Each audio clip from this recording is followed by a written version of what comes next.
Academy, যেখানে একদম সেই নার্সারি থেকে বিএড ডিএলএড পর্যন্ত পড়ানো হচ্ছে, তিনি সেটা নিজে প্রতিষ্ঠা করে প্রমাণ করেছেন।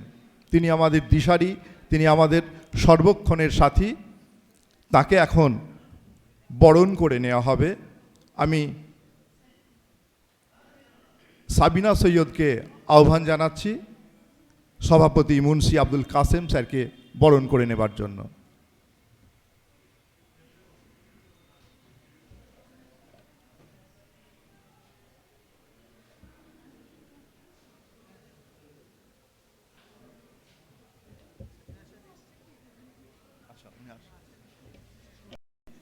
সহ সম্পাদিকা মুস্তারিদি বরণ করে নিচ্ছেন, মুস্তারি বেগম।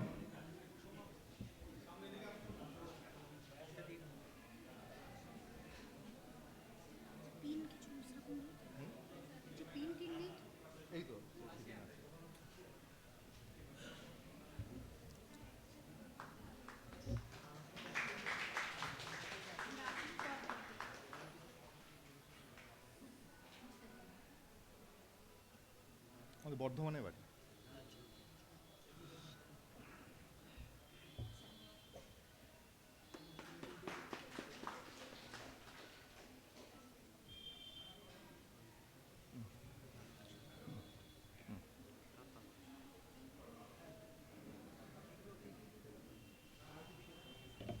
এরপর আমাদের প্রধান অতিথি জাহিরুল হাসান, তাকে আমরা সবাই চিনি। তার বিখ্যাত কয়েকটি কাজ আমাদের দিশা, যেমন সাহিত্যের ইয়ারবুক প্রতিষ্ঠা, মুসলমান কোষ, কয়েকজন বিশিষ্ট ব্যক্তির নিয়ে তার যে পর্যালোচনা, কাজী আব্দুল ওদুদ, জসিমউদ্দিন, রেজাউল করিম,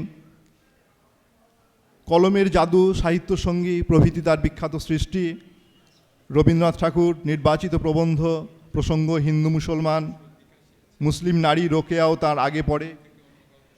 এই রকম একাধিক প্রচুর কাজ তিনি করে গেছেন, করে চলেছেন। তাকে আমরা পেয়ে আপ্লুত, গর্বিত। তাকে এখন বরণ করে নেওয়া হচ্ছে। বরণ করছেন ফিরোজা বেগম।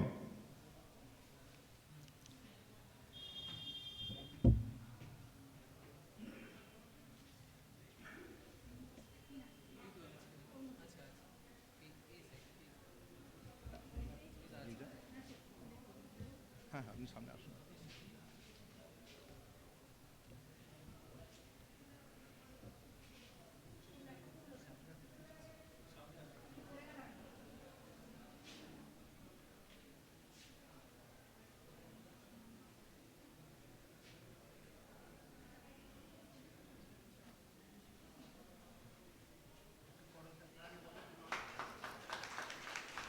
এই পবিত্র মুহূর্তটিকে আপনারা অভিনন্দিত করুন। পুষ্পস্তবক তুলে দেওয়া হলো।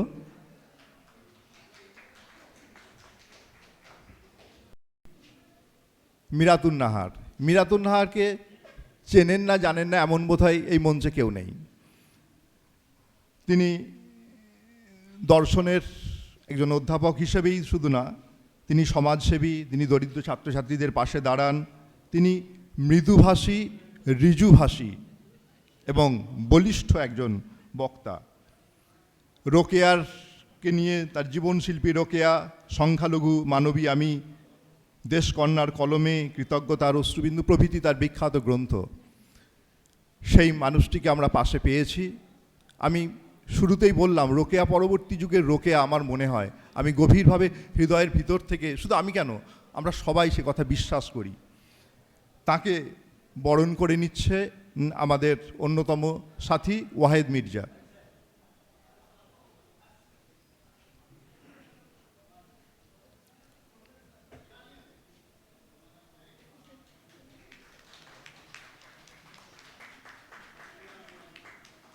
দিদিকে ব্যাচ পরিয়ে পুষ্পস্তবক দিয়ে বরণ করে নেওয়া হচ্ছে।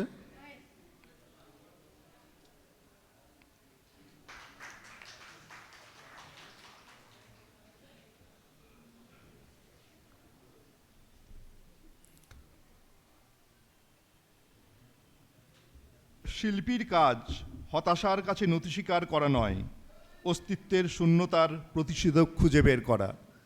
এই কথাটি যার, এই সময় এই বাংলার অন্যতম কবি এবং কবিতার আলোচক।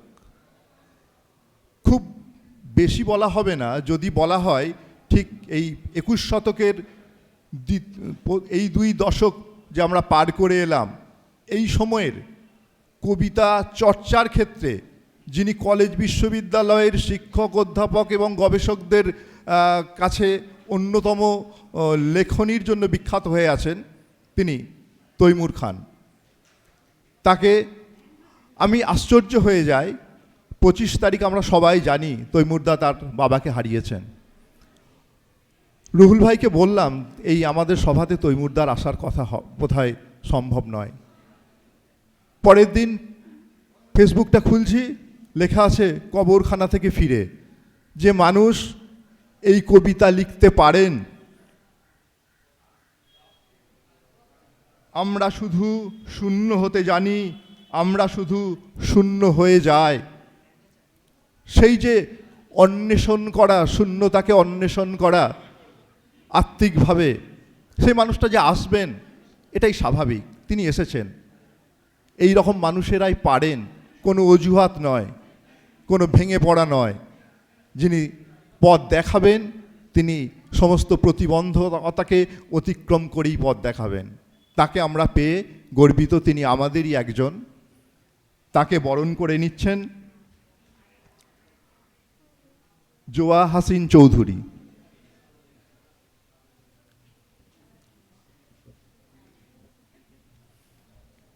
আমাদের আরও যারা অতিথি হিসাবে তালিকায় আছেন তারা হয়তো পথে আছেন, আমরা তারা যখন আসবেন একে একে বরণ করে নেব।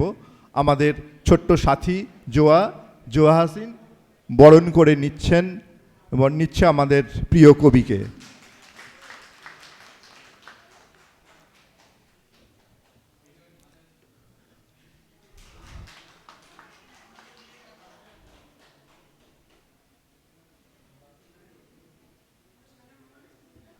আমি সভাপতি মহাশয়ের অনুমতি নিয়ে সভার পরবর্তী কার্যক্রমকে এগিয়ে নিয়ে যাওয়ার চেষ্টা করছি।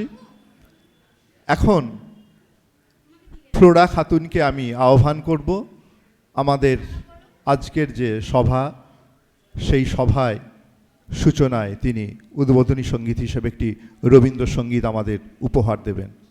ফ্লোরা খাতুন।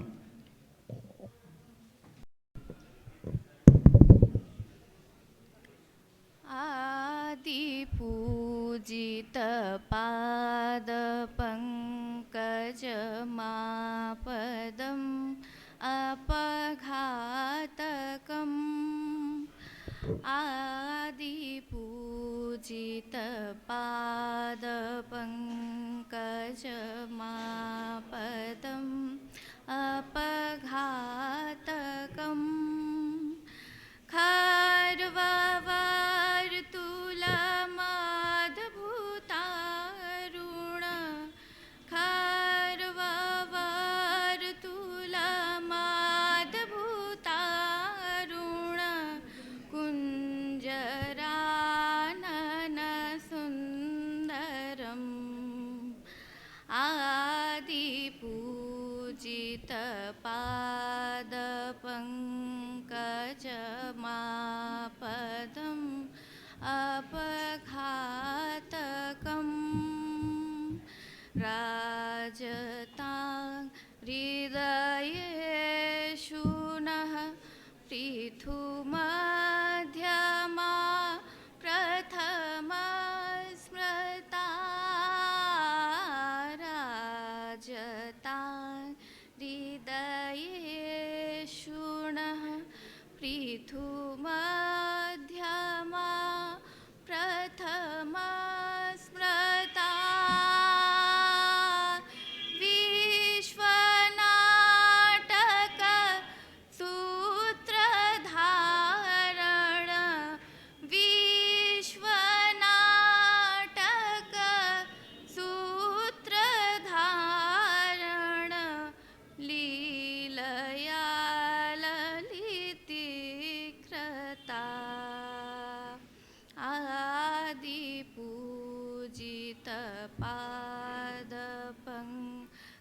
व्रजमापदम् अपघातकम्।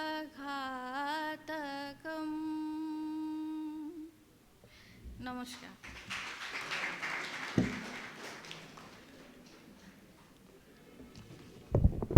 অনুষ্ঠানের আবহটা তৈরি হয়ে গেল। ফ্লোরা খাতুনকে অনেক অনেক ভালোবাসা। ফ্লোরা খাতুন আমাদের বর্ধমানের কবি এজাহারুল হক এবং কবি গোলাপী বেগমের কন্যা। আগামী দিনে সে সুযোগ্য শিল্পী হয়ে উঠুক এই কামনা করি। এখন আমাদের মধ্যে এসে গেছেন অতিথি অধ্যাপক সুরঞ্জন মিত্রে। স্যারকে মঞ্চে আসার জন্য আহ্বান জানাই। তিনি পশ্চিমবঙ্গের অন্যতম একটি সংখ্যালঘু সম্প্রদায়, খ্রিস্টান সম্প্রদায়ের তিনি সাহিত্যিক প্রতিনিধিও বলতে পারি। তার বিরাট কাজ মিশনারি সমাজ ও বঙ্গ সংস্কৃতি নিয়ে। ডেভিড ম্যাককানান চর্চা, বহুমাত্রিক কেরি, বঙ্গপ্রতীক ফাদার দাতিয়ান, বাংলা উপন্যাসের কথা, বাংলা নাট্যচর্চা, বহুমাত্রিক রবীন্দ্রনাথ, বাইবেল ও বাংলা সাহিত্য, রবীন্দ্র সাহিত্যে খ্রিস্ট কথা, দোমান্তনীয়, সংগ্রাম ও সৃষ্টি, প্রান্থজনের সাহিত্য চর্চা, সম্প্রীতির সাহিত্য, সমন্বয়ের সংস্কৃতি, শ্রীখ্রিস্ট কীর্তন, বাংলার গির্জা, এরকম অজস্র গ্রন্থ লিখেছেন, লিখে চলেছেন। সেই মানুষটিকে আমরা বারবার আমাদের একদম হৃদয়ের কাছের মানুষ হিসাবে পাই, আজও পেয়েছি। তার প্রতি গভীর শ্রদ্ধা জানাই। এখন তাকে পশ্চিমবঙ্গের বাঙালি অন্যতম মানে মুখ হিসাবে আমরা জানি, তাকে বরণ করে নিচ্ছে আমাদের সাথী সাবিনা সৈয়দ।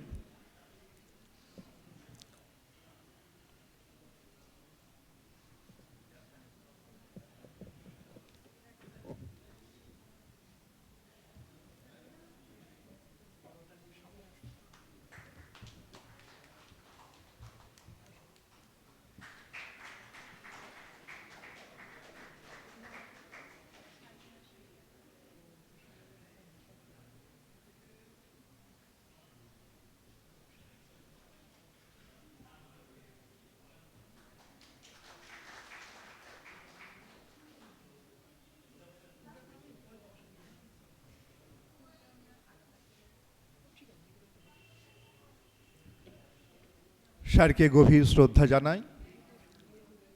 আমরা অনুষ্ঠানের মূল পর্বে এবার প্রবেশ করব।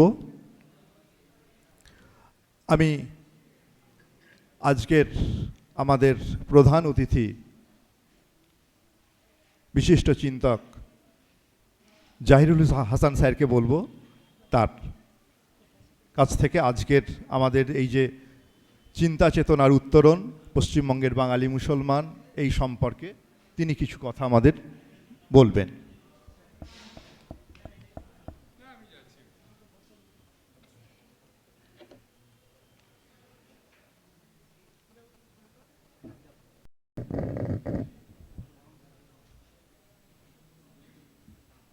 আসসালামু আলাইকুম,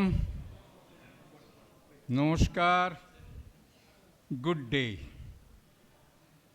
জয় পশ্চিমবঙ্গ, জয় ভারত, জয় এশিয়া। প্রথমেই আজকের এই অনুষ্ঠানের যারা কর্মকর্তা তাদের আমার কৃতজ্ঞতা ও প্রীতি জানাই।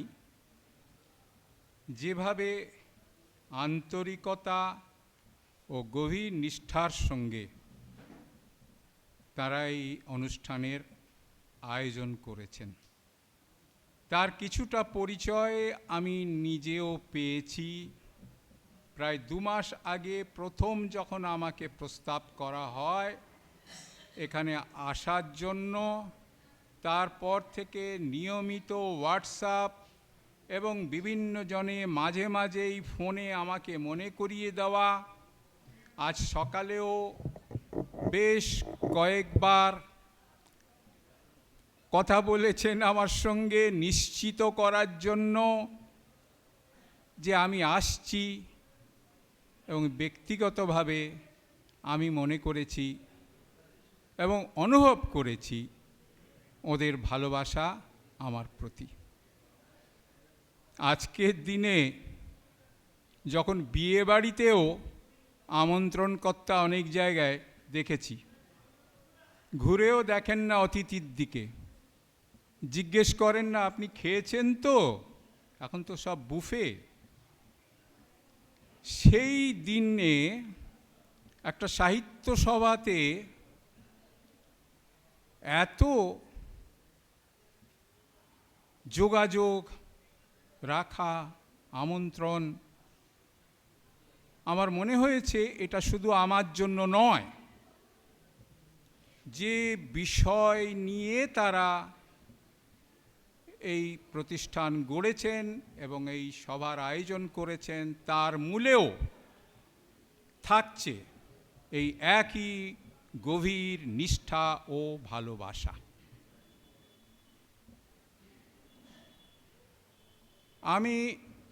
ওরা অবশ্য আমার কাছে ব্যাখ্যা করেননি যে এই অনুষ্ঠান কী জন্য। অন্তত নামকরণ থেকে এবং সভার যে এটা মূল ভাবনা, সেটা থেকেই খানিকটা ইঙ্গিত তো পেয়েছি। তবে আমি ব্যক্তিগতভাবে সমভাগী, ওদের যে উদ্বেগ, যে আকাঙ্ক্ষা, তার সমভাগী। কেন সমভাগী? স্রেফ মুসলমান হিসেবে নয়, একজন বাঙালি এবং ভারতবাসী হিসেবেও যখন দেখি যে কোনো জায়গায় এই পশ্চিমবঙ্গে বাংলা সাহিত্যে, বাংলা গানে, সংস্কৃতি ক্ষেত্রে, ছবি আঁকাতে মুসলমানের উপস্থিতি ও অংশগ্রহণ তার জনসংখ্যার অনুপাতের কাছাকাছি তো নয়, বরং তার ভগ্নাংশ।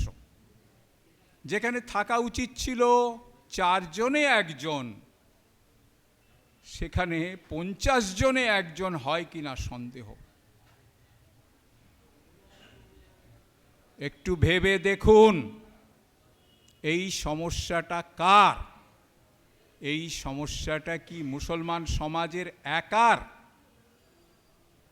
এটা যদি আমরা এইভাবে দেখি যে মুসলমান সমাজের একার সমস্যা, তাহলে অনেকগুলো এসে পড়বে চিন্তা, যে একটা সাম্প্রদায়িক গোষ্ঠীর মধ্যে চর্চা, নিজেদের একা এবং আলাদা করার চেষ্টা, তাই কি না? আমি এইভাবে দেখি না, অনেক আগে থেকেই এভাবে দেখি না। আমি মনে করি যে এটা গোটা বাঙালি জাতির সমস্যা, এই রাজ্যের সমস্যা, যেখানে শতকরা 25% বেশি মানুষ সাহিত্য সংস্কৃতি ক্ষেত্রে তাদের উপস্থিতি জাহির করতে পাচ্ছেন না, যোগ্যতার অভাবে হোক বা সুযোগের অভাবে হোক। এই সমস্যাটা হচ্ছে গোটা রাজ্যের এবং অবশ্যই দেশেরও। একটা ছোট উদাহরণ দিই, এই 25-এর বাইরে যে 75 আছেন তাদের দিকে, বা 27-এর বাইরে যে 73 আছেন তাদের দিকে। আজকে বলা হচ্ছে যে বাংলা বইয়ের বিক্রি কমে গেছে। লেখকের সংখ্যাও আমরা তো দেখতে পাচ্ছি, অনেকে মারা যাবার পর করুণভাবে যোগ্য লেখকের সংখ্যা করুণভাবে কমে যাচ্ছে সার্বিক ক্ষেত্রে। আচ্ছা, এই 25 বা 27% এরা যদি সাহিত্য মনস্ক হতেন, এরা যদি সাহিত্যে অংশগ্রহণ করতে এদের উৎসাহ দেওয়া হতো, এরা যদি জনে জনে বই পড়তেন, তাতে কি বইয়ের বিক্রি বাড়তো না? এই কলেজ স্ট্রিটের দোকানদার এবং প্রকাশকদের জিজ্ঞেস করছি, শুধু কি ব্যবসা করবেন, বিনিয়োগ করবেন না সমাজের উন্নতিতে? পাঠক তৈরি করবেন না? আর পাঠক তৈরি করতে হলে আসতে হবে এই 27%-এর কাছে। কারণ এখন যে পাঠকরা আছেন তারা একটা উন্নত অংশের পাঠক। সেখানে খুব বেশি বাড়ানো যাবে না। তাহলে এইটাই হচ্ছে আমার জায়গা, যেখানে আমি পাঠক বাড়াতে পারি।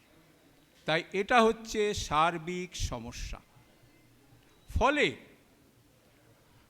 মুসলমান সমাজে সাহিত্যে উন্নতির জন্য যখন আমি ভাবি বা বলি, আমি কিন্তু বিন্দুমাত্র অপরাধ বোধ করি না, এবং আমি বলি খুব উচ্চ কণ্ঠে।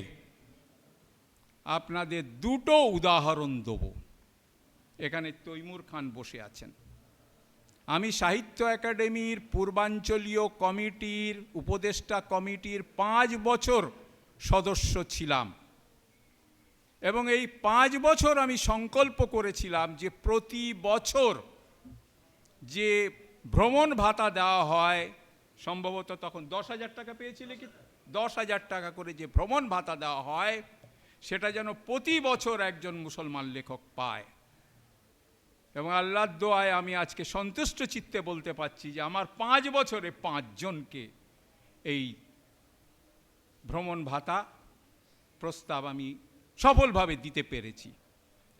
এবং তৈমুরের সঙ্গে তখন আমার যোগাযোগ অনেক ঘনিষ্ঠ ছিল, কিন্তু বাকিরা জানতেও পারেননি, কারণ আমি ওটাই বিশ্বাস করি যে এক হাত যা করে তার ডান হাত বা বাঁ হাত যেন জানতে না পারে, অন্য হাত যেন জানতে না পারে, কারণ তাতে তারা মনে করবেন যে আমার যোগ্যতায় আমি পাইনি বোধহয়। কিন্তু পেতেন তারা তাদের যোগ্যতায়, কিন্তু তাদের হয়ে বলার লোক ছিল না। তাই প্রতি 5 বছরে প্রতি বছর একজন করে। তার একটি উদাহরণ দিচ্ছি, প্রয়াত সোহরাব হোসেন। তার বয়স যখন 40 বছর হয়ে গেছে, আমি দেখি এর তো বয়স 40 বছর হয়ে যাচ্ছে, আর ভ্রমণ ভাতা পাওয়ার জন্য ঊর্ধ্বতন বয়স হচ্ছে 40 বছর। আমি তখন বললাম, সোহরাবকে যদি এবছর না দেওয়া হয় তাহলে সোহরাব আর কোনো দিনই পাবে না। সোহরাবকে সে বছর দেওয়া হলো, কিন্তু সোহরাব জানতে পারিনি। মোহাম্মদ শফিকুল ইসলাম দেগঙ্গাতে সে একটা সভা যেখানে করে, সেখানে আমার সঙ্গে আমার সহসদস্য ওই কমিটির কৃষ্ণা রায়ও উপস্থিত ছিলেন। সেখানে কথা প্রসঙ্গে বলার পর সোহরাব বলে, আরে আমি তো জানতেই পারিনি যে আপনার প্রস্তাবে আমি এই পেয়েছিলাম। দ্বিতীয় উদাহরণ দিই, 2012 সালে পশ্চিমবঙ্গ বাংলা একাডেমি যে লিটল ম্যাগাজিন মেলা ও সাহিত্য উৎসব করেছিল, যখন মহাশ্বেতা দেবী অধ্যক্ষা ছিলেন, তখন তার সর্বময় কর্তৃত্ব আমার হাতে ছিল, এবং আমি সভাতে ঘোষণা করেছিলাম যে এই মেলাতে এবং উৎসবে প্রধান গুরুত্ব দেওয়া হবে যারা অবহেলিত, যারা পিছিয়ে পড়া, নারী যারা 50%, কিন্তু সাহিত্যের ক্ষেত্রে একইভাবে তাদের উপস্থিতি করুণভাবে কম। লেখিকার সংখ্যা দেখুন আর লেখকের সংখ্যা দেখুন। নারী, মুসলমান, উপজাতি। আমন্ত্রণ পাঠানো হবে, আমি কিন্তু এদের দেখেই পাঠাবো। বাইরে থেকে সবাই বলা বলি শুরু করলো, এবারে মুসলমানদের মেলা হচ্ছে। আমি কিন্তু তাতে এতটুকু সংকোচ বোধ করিনি, কারণ আমি বলছি যে আমি তো ভবিষ্যতের জন্য বিনিয়োগ করছি। আর সেই বছরই একমাত্র বইমেলার মতো থিম ঘোষণা করা হয়েছিল পশ্চিমবঙ্গের সবচেয়ে পিছিয়ে পড়া জেলা মুর্শিদাবাদকে। মুর্শিদাবাদকে সেবারে করা হয়েছিল থিম, এবং বিশেষভাবে গুরুত্ব দেওয়া হয়েছিল ওই মেলাতে মুর্শিদাবাদকে। আর কলম তখনও দৈনিক হয়নি। কলমের আমি নিজে উদ্যোগ নিয়ে কলমের একটা বিশেষ সংখ্যা সেখানে প্রকাশ করা হয়েছিল। এটা বাদ দিন, আমি শীঘ্রই শেষ করব কয়েকটি কথা বলে। সমস্যার কথা তো বলা যায়, তার কোনো শেষ নেই, থামা দরকার। উত্তরণের কথা বলতে হবে। উত্তরণটা কিভাবে? আমি একটা কথা বলি, বস্তুনিষ্ঠ হতে হবে, যুক্তিনিষ্ঠ হতে হবে। উচ্ছ্বাস ও আবেগ খুব ভালো জিনিস, কিন্তু সেটা থাকবে পেছনে। ওইটাকে বেশি গুরুত্ব দেওয়া চলবে না। আর যারা লিখবেন, লিখতে চাইবেন, তাদের কাছে তো আদর্শ দরকার। কাকে আদর্শ করবেন একটু ভেবে দেখবেন। আমি দুটো করে উদাহরণ দেব। একদিকে আছেন সৈয়দ মুস্তফা আলী আর সৈয়দ মুস্তফা সিরাজ, আরেক দিকে আছেন কাজী আব্দুল ওদুদ আর আব্দুর রাকিব। সৈয়দ মুস্তফা আলী আর সৈয়দ মুস্তফা সিরাজ বাংলা সাহিত্যের সর্বস্তরে, বাঙালি সমাজের সর্বস্তরে আজও শ্রদ্ধেয় এবং পঠিত। আমি কাজী আব্দুল ওদুদের জীবনীকার আব্দুর রকিবের সঙ্গে আমার অত্যন্ত স্নেহের সম্পর্ক ছিল, এতটাই যে আপনারা ভাবতে পারবেন না। আমাকে যখন ফ্রন্ট পেজ মোহাম্মদ শাহিদুল্লাহ পুরস্কার দিয়েছিল, উনি তার আগে ওই পুরস্কারটা পেয়েছিলেন। এত বড় মনের মানুষ, তিনি সবার সামনে উঠে দাঁড়িয়ে বলেছিলেন যে এই প্রথম মোহাম্মদ শাহিদুল্লাহ পুরস্কার দেওয়া হচ্ছে ওরই মাপের একজনকে। আমি লজ্জা পেয়েছিলাম। এত বড় মনের মানুষ ছিলেন আব্দুর রকিব, কিন্তু তিনি একটা পরিসরের বাইরে বেরোতে চাননি। কেন বেরোতে চাননি আমি জানি না। প্রতিভাবান মানুষ, কিন্তু একটা পরিসরের বাইরে বেরোননি। কাজী আব্দুল ওদুদের ব্যাপারটাও তাই।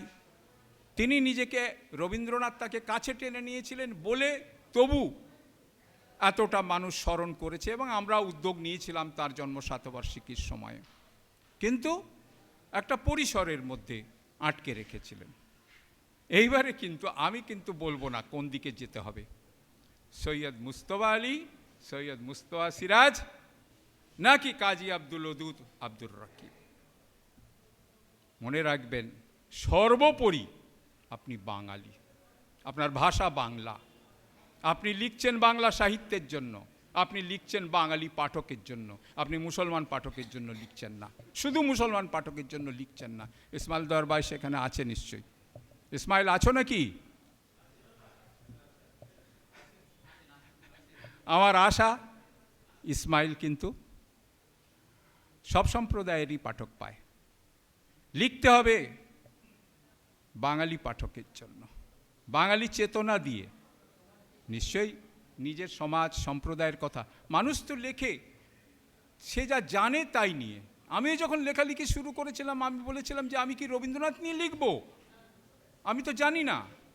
আমি উর্দু সমাজে আমার জন্ম, আমার মাতৃভাষা উর্দু, তাই আমার প্রথম বই আমি লিখেছি উর্দু নিয়ে। তারপর পর আমি যে সমস্ত বইগুলো লিখে গেছি সবই কিন্তু মুসলমানদের নিয়ে। তাতে আমি কখনো লজ্জা সংকোচ বোধ করিনি, বা কখনো কেউ আমাকে ছোট করে দেখেনি তার জন্য। এইসব অনেকগুলো কথা আছে যেগুলো ভাবতে হবে। শেষ করব একটা কথা দিয়ে। আমি বোধহয় এখানে বয়সে সর্বপ্রাচীন। আমার আল্লাহর দোয়ায় ৭৮ বছর বয়স হতে চলল, আর ২ মাস পরে আল্লাহ যদি বাঁচিয়ে রাখেন। রেজানুল করিম ভাইকে বলছি যে আমি কিন্তু খোলা, অন্তত ফোনে খোলা। কোনো তরুণ কোনো ধরনের পরামর্শের জন্য আমাকে যদি ফোন করে, জানতে চায় কিছু, আমি কিন্তু খোলা। দেখুন, বৃদ্ধ বয়সে সে যে পেশাই থাকুক, সে যদি একটা কাঠমিস্ত্রিও হয়, তাহলে সে চাইবে তার হুনার, তার জ্ঞান তাকে কাউকে দিয়ে যেতে। সুতরাং আমি খোলা থাকলাম। আশা করব যে আজকের শুরুয়াত, প্রারম্ভ এখানে থামবে না। অত্যন্ত উদ্যমী রেজানুল করিম, রুহুল আমিন এবং আরও যারা আছেন, এটা চলবে। এটা একটা আন্দোলন, কিন্তু প্রথমে দৃষ্টিটাকে স্বচ্ছ করতে হবে। এই নিয়ে একটু আলোচনা দরকার, ছোট ছোট গ্রুপে। এইরকম বড় সভাতে এই আলোচনা সম্ভব নয়। দরকার হয় বলবেন, নেটে ডিসকাশন যেমন আলিয়া করে প্রতি শনিবার, সেরকম করতে পারেন। আলিয়া তো বেশিরভাগ আলোচনাই করে ইতিহাস ভিত্তিক। ইতিহাস অনেক হয়েছে, বর্তমান দরকার, বর্তমানের সমস্যাগুলোকে একেবারে সূচিমুখ করে তুলতে হবে, এই নিয়ে বসতে হবে। এই আমার সমস্যা, রাস্তা বাতাও। সবচেয়ে যে ছোট কনিষ্ঠ সদস্য দেখা যাবে, সেই হয়তো একটা পথ দেখাচ্ছে, সবাই আলোচনা করে পথ বের করতে হবে। তার কারণ হচ্ছে সম্ভাবনা রয়েছে। সেই 80 সালে তো শুরু হয়েছিল আলামিন, 40 বছর হয়ে গেল, কত ডাক্তার হলো, কত উকিল হলো, কত ইঞ্জিনিয়ার হলো, হায় রে সাহিত্যিক হলো না কেন? ভাবতে হবে এসব নিয়ে। ব্যাস এইটুকুই আমার বলা। আপনাদেরকে অনেক ধন্যবাদ।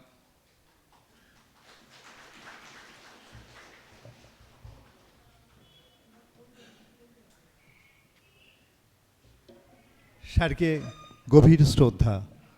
তিনি অভিভাবকের মতো আমাদের বাঙালি চেতনার উত্তরণের দিক নির্দেশ করে গেলেন। এখন আমাদের মধ্যে উপস্থিত হয়েছেন চিন্তক একরামুল হক শেখ। তাকে মঞ্চে আসার জন্য আহ্বান জানাচ্ছি। আমাদের অতিথি আজকের সভার, তিনি এসেছেন। তাকে বরণ করার জন্য আমাদের সদস্য সর্বাণী বেগমকে আহ্বান জানাচ্ছি। সর্বাণী দিয়ে আপনি চলে আসুন।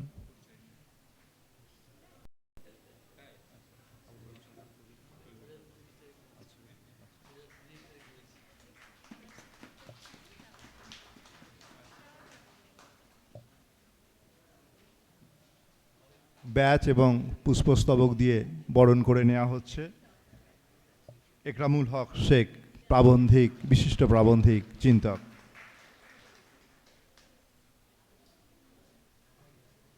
একরামুল বাবুর মানে আমি প্রতিদিনই প্রায় লক্ষ্য করি, আপনারা যারা ফেসবুক করেন, বিনিময় অবিরাম।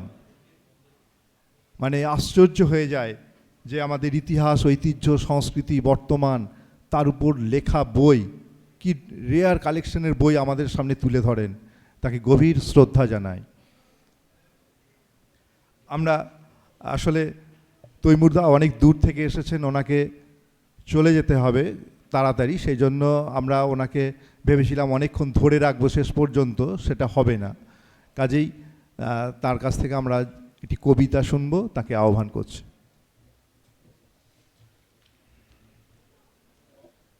সকলকে আমার আন্তরিক অভিবাদন জানাই। সভায় এসে মন ভরে গেল। আমি কিছুটা বিষণ্ণ আমার ব্যক্তিগত কারণে, তবুও ভালো লাগছে। আমার ট্রেন নেই, আমার লাইনে ট্রেন খুব কম, খুব কষ্টে এসেছি, আবার ফিরেও যাব তাড়াহুড়ো করে। তাই একটা কবিতা পাঠ করছি।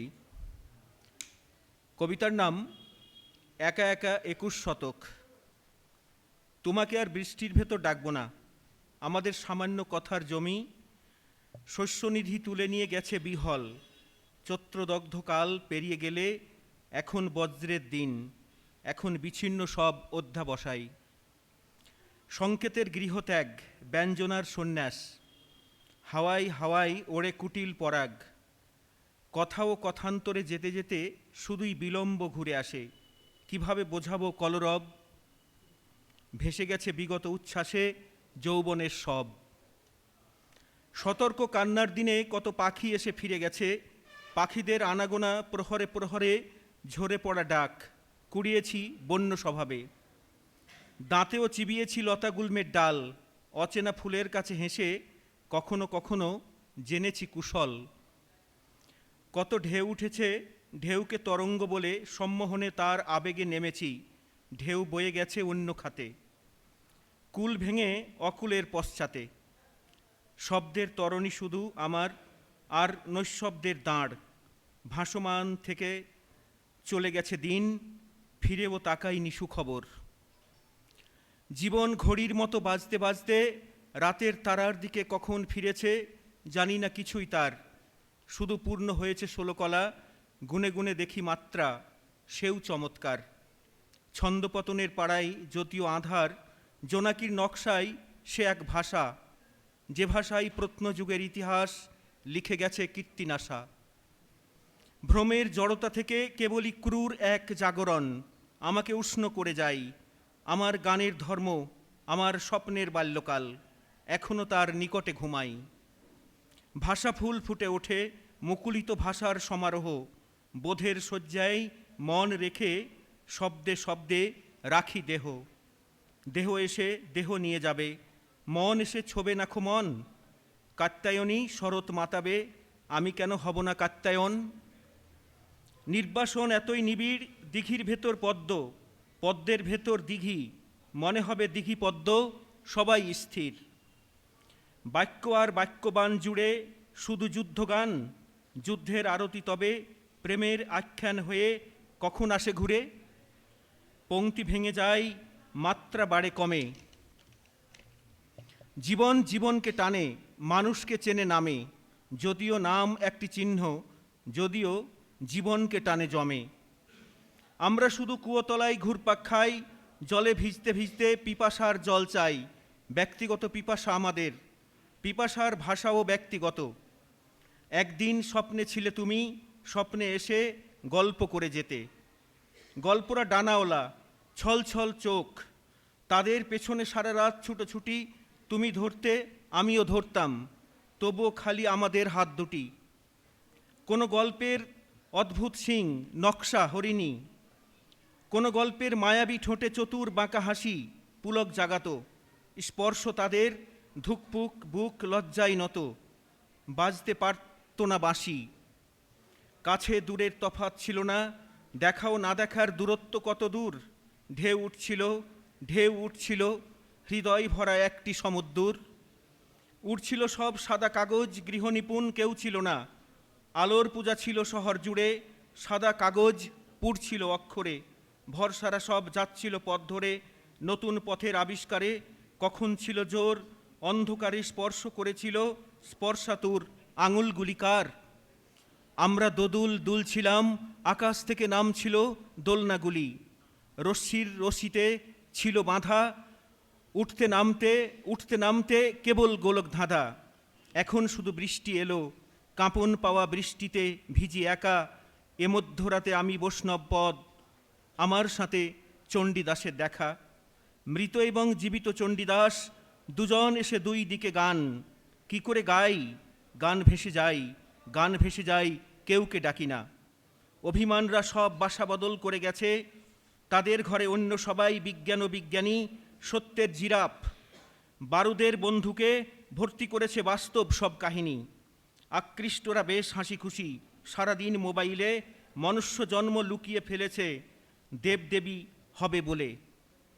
কাদের পাশে কারা থাকবে, কারা চুল বাঁধবে না আর, এলোমেলো শাড়ি খোলা বুকেই তাদের হবে নৌকা বিহার।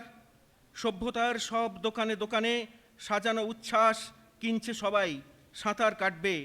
কেউ কেউ ওরা চিকন ডানায় ঘুঙুর বাঁধা লাল পায়ের হাঁস। দূরে অনিমেষ দাঁড়িয়ে থাকি, ক্লান্তির দূত আসছে এদিকেই। আর সব ভার বইতে পারি না, এ পাণ্ডুলিপিও ভিজে একসা। সব কথার জমিতে অশ্রু জমছে, চাষ হবে না, চাষ হবে না। বিষাদ বলদ চলতে ফিরতে জ্যোৎস্না চাটছে, আলো পাচ্ছে না। একা একাই 21 শতক পার হয়ে যায়, গন্তব্যহারা একটি কৃষক। শব্দবীজে যদিও জন্মায় দু একটি চারা। নমস্কার। কথা রূপকথার এক আশ্চর্য মেলবন্ধন। গভীর শ্রদ্ধার ভালোবাসা জানাই প্রিয় কবি তৈমুর খানকে। আমরা এখন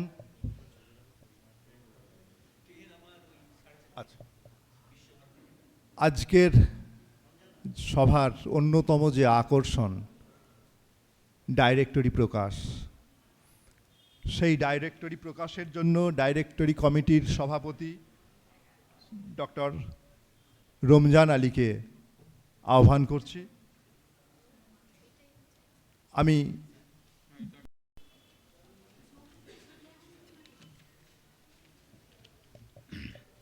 প্রত্যেককেই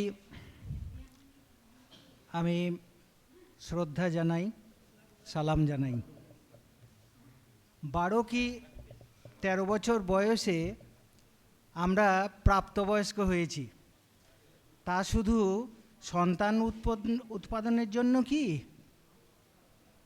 প্রাপ্তবয়স্ক হওয়ার অর্থ চিন্তার স্বাধীনতা, চিন্তা প্রতিষ্ঠার স্বাধীনতা, সহাবস্থানের স্বাধীনতা, সম্পর্কের স্বাধীনতা। এখন এই প্রজন্মের কাছে অঢেল প্রযুক্তি আছে, স্বাধীনভাবে দিন যাপনের সুযোগ আছে, কিন্তু চিন্তার স্বাধীন পরিসর কোথায়? একসময় আমরা বঙ্গাই ছিলাম। অতি সম্প্রতি সাঁওতালি ভাষা নিয়ে চর্চা করতে গিয়ে আমরা এই শব্দটা পেয়েছি বঙ্গা। এটা আপনারা জানেন, বঙ্গলা থেকে বাংলা এইসব শব্দের উৎপত্তি, কিন্তু মনে হচ্ছে বঙ্গা শব্দ থেকেই বঙ্গ শব্দের উৎপত্তি। দেখুন, রবীন্দ্রনাথ তার লোকহিত প্রবন্ধে আমাদের যেই অনুসন্ধান, এই অনুসন্ধানের কোথায় ত্রুটিটা, কোথায় লুকিয়ে আছে আমাদের রক্তের মধ্যে বিচ্ছিন্নতা, এসব ব্যাপারে তিনি অনেক ইঙ্গিত দিয়েছেন। রাখি বন্ধনের উদ্দেশ্য সত্যি সত্যি কাজ কি করলো না? নীতির রাজা প্রতিষ্ঠা পেল না, ব্যক্তি স্বার্থ নীতিটাই প্রধান হয়ে উঠল। স্বাধীনতার নামে একটা ভূখণ্ড পরিণত হলো শিকড় ছিঁড়ে এক মাটি থেকে আর এক পলিমাটিতে শিকড় গড়ার তাগিদে সেই এক ভূখণ্ড তিনটে ভূখণ্ড। আমরা তার জের এখনও বহন করে চলছি। সম্পত্তি আর নিজেকে বাঁচানোর তাগিদে আমরা আবার সাংস্কৃতিক শৈশবে ফিরে গেছি। কিছুটা সামলে নিয়ে শুরু হলো প্রাপ্তবয়স্ক প্রাপ্তমনস্ক হয়ে ওঠার লড়াই। কিন্তু প্ল্যাটফর্ম কোথায়? সমমনস্কদের কে দেবে আশা, কে দেবে ভরসা, কে হাত ধরে শেখাবে জীবনের জয়গান? কেউ কেউ উর্দু আর বাংলা ভাষার মানসিক টানাপোড়েনকে এক করে ফেললেন। মাতৃভাষা বাংলাকে গায়ে মেখেও বৃহত্তর জন একদলের চোখে হয়ে উঠল বিদ্বেষী। ব্যর্থ মানসিকতা নিয়ে কেউ কেবলমাত্র টুপিকে আশ্রয় করেই বেঁচে থাকতে চাইল। একসময় অনেকেই অনুভব করলেন, পশ্চাতে রেখেছো যারে সে তোমারে টানিছে পশ্চাতে। হ্যাঁ, ঠিকই ভাবছেন। আল আমিন মিশনের শিরোনামে শুরু হলো শিক্ষিত হয়ে ওঠার লড়াই, স্বপ্রতিষ্ঠার লড়াই। কেউ আপনাকে সহজে প্ল্যাটফর্ম ছেড়ে দেবে না। আপনি নিজেই নিজেকে প্রতিষ্ঠা করুন। চিন্তার স্বাধীনতাকে প্রতিষ্ঠা করার জন্য আমাদের জমি খুঁজতে হবে, বীজ বপন করতে হবে। বিশ্ববিদ্যালয়ের স্তর থেকে শুরু করে আমরা যে বিভিন্ন স্তরে যখন আমরা যাচ্ছি, আমরা কি আমাদের অবমাননা দেখতে পাচ্ছি না? সাংস্কৃতিক সাক্ষরতায় এই মুহূর্তে আমাদের কাছে একটা চ্যালেঞ্জ হয়ে দেখা দিচ্ছে। আপনার অতীত ঐতিহ্যের ভাণ্ডার কোনো অংশেই কমতি নেই। খোলস মুক্ত করতে হবে আর নিজেকে খোলস মুক্ত হতে হবে। যুক্তি আর বিজ্ঞানের সাহায্যে অনুসন্ধান করে দেখুন কে আপনার বঞ্চনার কারণ। সেই পথ ক্রমশ মসৃণ হতে শুরু করেছে, কিন্তু তারপর ইতিহাসের পাতা আপনার জন্য অপেক্ষা করছে। উপস্থিত এই সমস্ত গুণীজন শুভানুধ্যায়ীরা আমাদের সঙ্গে আছেন। একের পর এক লাল সবুজ গালিচা পাতা উঁচু ভূমিতে আমাদের সামিল হতে হবে। নিভৃতচারী কিংবা পিছিয়ে পড়াদের, মূল নিবাসীদের সম্পর্কে স্বাধীনতা, তাদের ইচ্ছার প্রকাশ একদিন ঘটবেই। সেখানে আমরা লোকায়ত শিল্পীদের উপেক্ষা করছি না। সাহিত্য, শিল্প, শিল্পী এইসবের যুগল মিলনে আমাদের বঙ্গীয় সাহিত্যিক অনুসন্ধান সমিতির আর এক উচ্ছা পূরণ আমাদের হবে সাহিত্যিক ডাইরেক্টরি প্রকাশের মধ্য দিয়ে। আর এর জন্য যারা অমানসিক পরিশ্রম করেছেন তাদের সবাইকে অভিনন্দন জানাই। আপনারা সবাই শারীরিক এবং মানসিকভাবে সুস্থ থাকুন, এই বলে আমি আমার কথা শেষ করছি। ধন্যবাদ।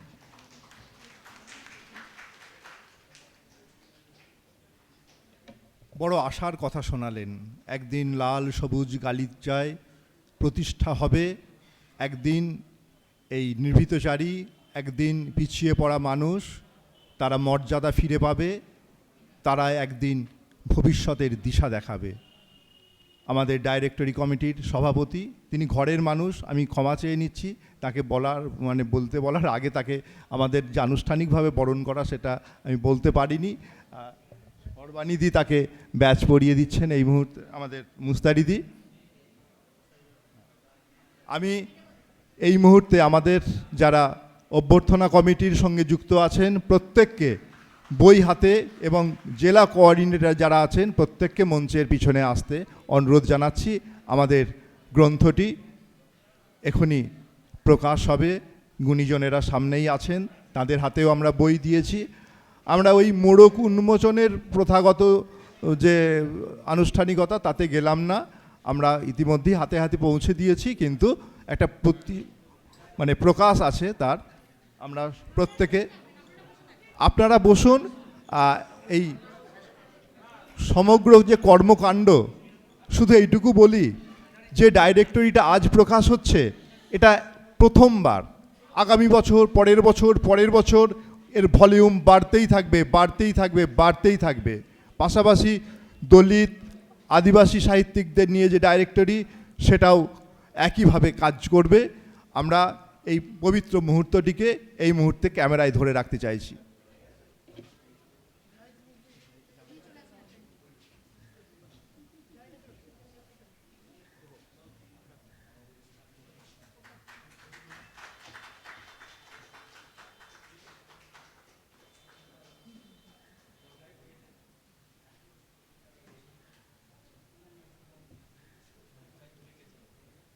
একটা ইতিহাস রচিত হলো। যারা আমাদের যদি এইভাবে একটু দেখি যে 1000 বছরের সাহিত্য, তার সুস্পষ্ট দুটো ধারা, একদিকে অভিজাত সাহিত্য আর একদিকে উপেক্ষিত। তো এটা চলে এসেছে কম বেশি, এর ডাইমেনশনকে কখনো বিভিন্ন নামে আমরা দেখার চেষ্টা করেছি, কিন্তু এই ধারাটা আজ 21 শতক পর্যন্ত চলে এসেছে। আজ সেই সময় এসেছে যারা এতদিন অবহেলিত হয়েছিল, উপেক্ষিত হয়েছিল, তারা সংগঠিত হচ্ছে। তাদের ভিতরে যে ক্ষমতা আছে, ঐক্যবদ্ধ একটা শক্তি মানুষের কাছে চিনিয়ে দেবার সময় এসেছে, সেই প্রেক্ষাপট রচিত হলো। আচ্ছা, এই মুহূর্তে কবি আবুল বাশার খান, তাকে মঞ্চে আহ্বান করছি। তাকেও চলে যেতে হবে, অনেক দূর থেকে এসেছেন। তৈমুরদার সঙ্গেই তিনি ফিরবেন, তিনি তার কবিতা আমাদের এই মুহূর্তে উপহার দিয়ে যাবেন।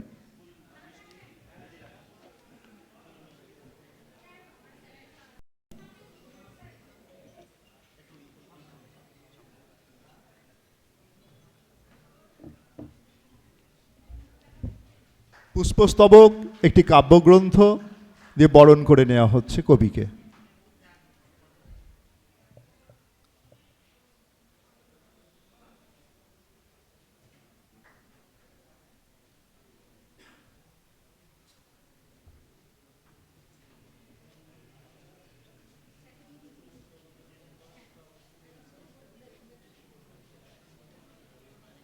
উপস্থিত সকল গুণীজনদের আমার শ্রদ্ধা, শুভেচ্ছা, অভিনন্দন জানিয়ে আমি একটা কবিতা পাঠ করে শোনাচ্ছি।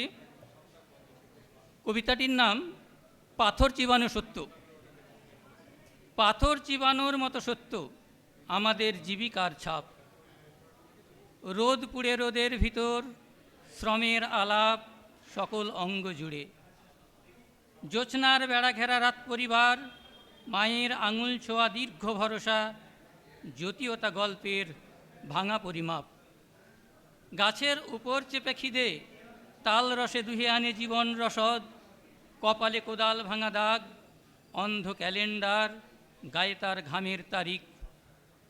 আশুরোদে বসে থাকা বনের অরণ্য মুখ, নির্জন সমুদ্রের অস্তবেলা, আমি যেন নাবিকের জলতরি দ্বীপ। 31 বছর একলা মানুষ পথের পাথর টেনে পথ গড়ে যায়।